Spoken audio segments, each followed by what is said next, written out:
अच्छा भी आपने अपनी पूरी जो संपत्ति है, ज़मीन है, वो सरकार को दी है। सरकार को क्यों दी आपने ज़मीन?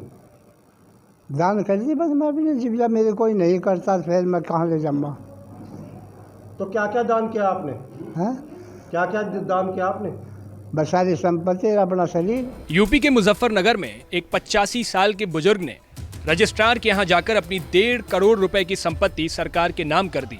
इस खबर को जिसने भी सुना वो हैरान रह गया।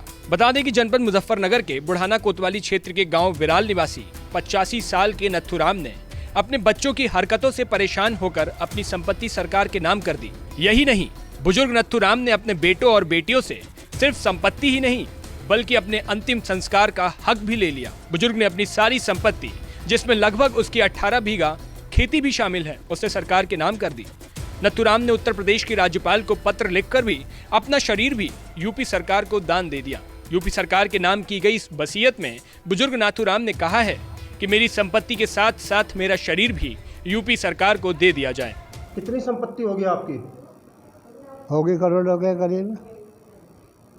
तो आपने सरकार को दी है या मोदी को दी है, योगी को दी है, किसे दी है?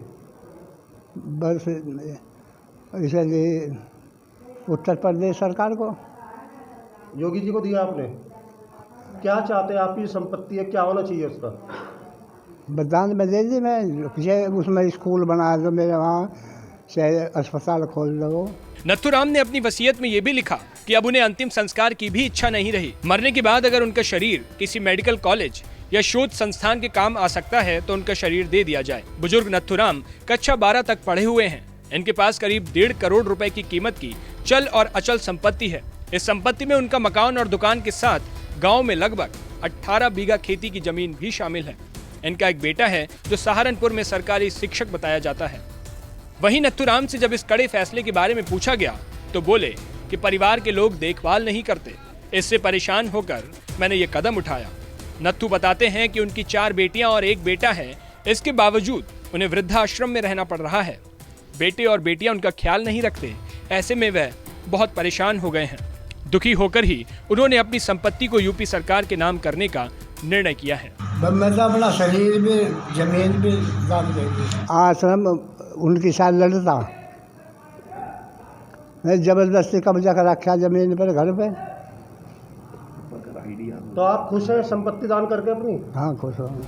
वहीं वृद्धाश्रम की अधीक्षिका रेखा सिंह ने बताया कि नत्थू सिंह उनके यहाँ लगभग 6 महीने से रह रहे हैं और उन्हें पता चला है कि उन्होंने अपनी लगभग 1.5 करोड़ रुपए की संपत्ति सरकार के नाम कर दी है। उन्होंने बताया कि इनके परिवार में बेटे बेटियां इनको लेने आए थे मगर ये उनके साथ नहीं गए। उसके बाद जब ये बीमार हुए तो एक बार फिर हमने उन्हें फोन किया, वे आए भी थे मगर ये उनके साथ तब भी नहीं गए। इन्होंने कहा कि मैं वृद्धाश्रम में ही रहूंगा। जब इसकी वजह पूछी गई तो इन्होंने बताया कि बेटे और बेटियां पत्नी के साथ मिलकर परेशान करते हैं, जिसकी वजह से इन्होंने इतना बड़ा कदम उठाया और साथ ही अपने बच्चों से अपने अंतिम संस्कार का हक भी छीन लिया। इन्होंने अपना शरीर भी दान कर दिया है। ये यहाँ पर 6 महीने से हैं, 6 महीने समथिंग हो गए और ये हमें आज ही पता चला था कि इन्होंने अपनी संपत्ति सरकार के नाम कर दी है।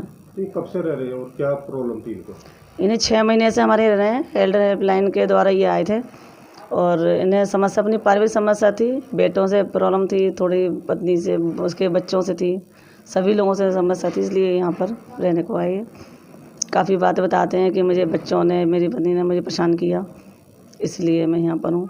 लगभग कितनी संपत्ति उन्होंने दान की? आज हमने पेपर में देखा तो उन्होंने 1.5 करोड़ उसमें लिखा हुआ था, 1.5 करोड़ संपत्ति उन्होंने अपनी दान की है।